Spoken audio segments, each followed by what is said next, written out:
最新2025年9月オーストラリアケアンズの旅、いよいよハイライト、世界遺産グレートバリアリーフに浮かぶ島ケアンズ沖合 27km、 約6000年前に形成されたサンゴ礁の島グリーン島への日帰りの旅です。ツアー会社は2つあり、グレートアドベンチャーズとビッグキャットです。一長一短あり、結構悩んだのですが、私たちはシュノーケリングを楽しむのが目的だったので、島の中のダイブショップで貸し出しを担当している、また8時半発と30分だけですが出発時刻の早いグレートアドベンチャーズにしました。遠浅が進む場合、午前中にシュノーケリングをしないと楽しめないので、なるべく早く到着したかったからです。実際当日早朝ケアンズは雨でちょっとがっかりでした。ただケアンズ市内とグリーン島では天気が違うとも聞いていたので、期待を持ちつつリーフフリートターミナルに向かいました。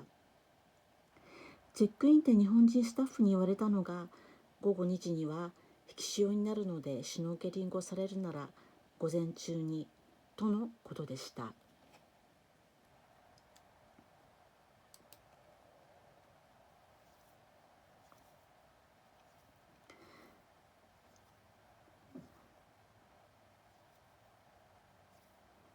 こちらは現地の鳥で南洋クイナです。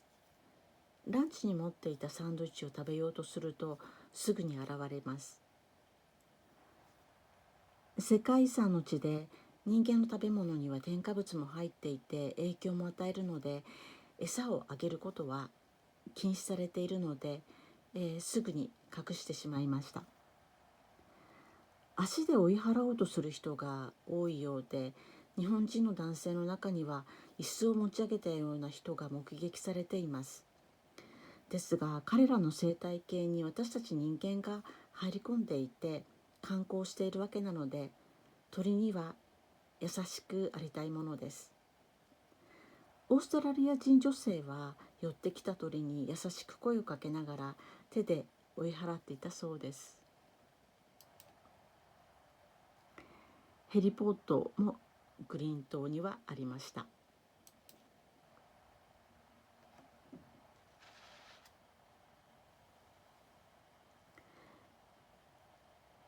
カタマラン船での船酔いは誰もが指摘することなので、乗船30分前には、酔い止めを飲んでいたものの、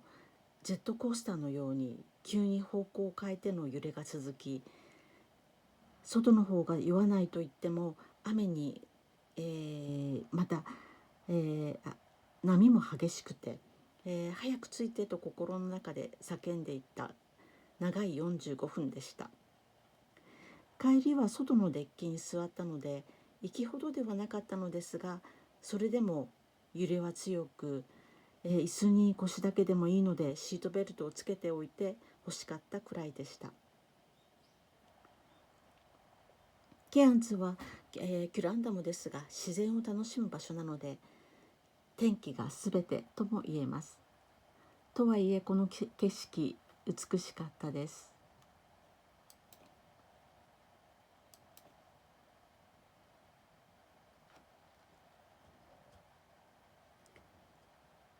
グリーン島に到着すると、桟橋の付近でもウミガメが見れると聞いていたので、楽しみにしてたのですが、もう水が浅くて、到底無理な状況でした。ただ帰りの4時半の船の頃には、1匹泳いでいるのが見られたようです。私は気づかなかったです。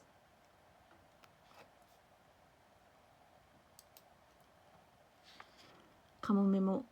いました。可愛いですね。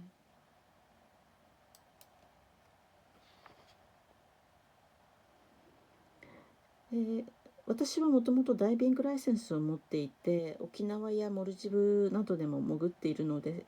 土入りマスクを持っています。今回は久しぶりのシュノーケリングだったので、事前にグレートアドベンチャーズに英語と日本語によるメールで、土入りゴーグルの貸し出しについて問い合わせをしたのですが、事前に予約はできないとのことでした。せっかくグリーン島まで行って、視力が合わなくて見えないのでは残念なので、自分の、マスクとシュノーケルを持参し、フィンだけ現地で借りました。海岸沿いをライフガードのいる、ビーチハイヤーに向かってのんびりと休憩しながら歩いていると、ウミガメが現れました。まるで一緒に泳ぐかのようにウミガメを見ながら歩くことができました。あれは感動の時間でした。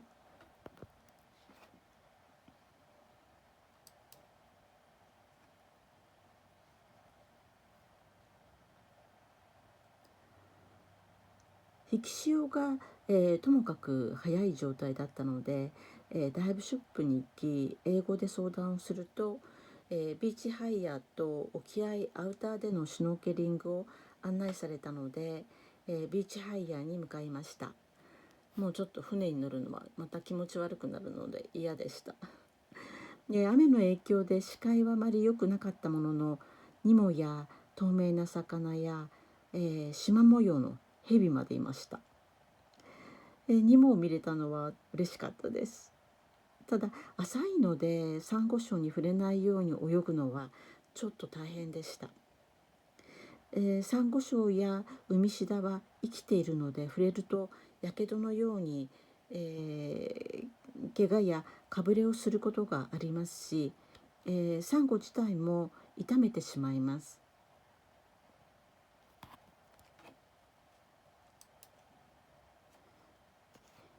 日焼け止め、寒さ、クラゲ対策にもなるので、私はラッシュガードを着用しました。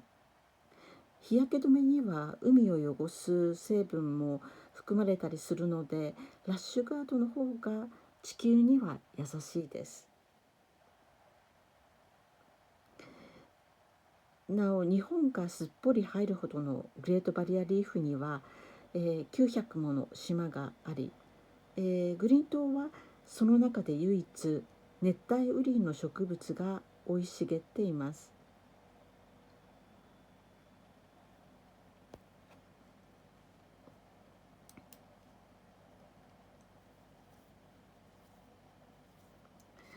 サンゴ礁自体の美しさという点では沖縄の海の方が綺麗です。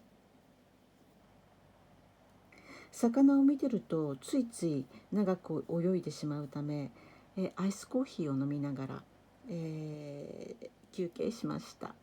ショップがいくつかあります。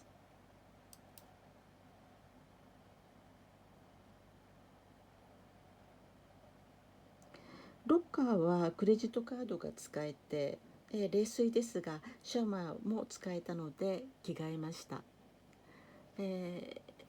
帰りの船もは外で過ごしたのですが、やはり、結構寒かったです。水着のままだと余計に体が冷えてしまうので、着替えた方がいいと思います。人が少なかったのでプライベートビーチ感覚で楽しめた、そんな一日でした。グリーン島とはバイバイです。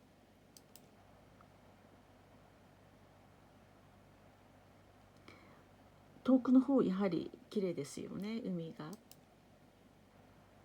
こちらもまだ、グリーン島エリアなので海が綺麗です。日も差してきたりもしました。こちらはもうケアンズ港より、の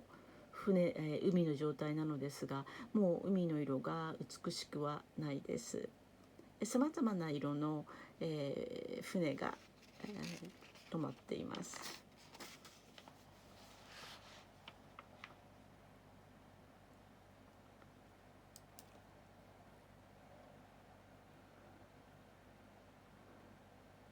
キュランダで出会った、日本人の大学生は、ワニ園も楽しかったと言ってました。私はマレーシアでもう、ワニ園には行ったことがあるので行きませんでした。何層にも異なるグラジュエーションで、美しい海を見るだけでもグリーン島に行く価値はありそうです。でもしシュノーケリングをしないのであれば半日ツアーでも十分楽しめるかと思います。念願のグレートバリアリーフでのシュノーケリングでした。楽しかったです。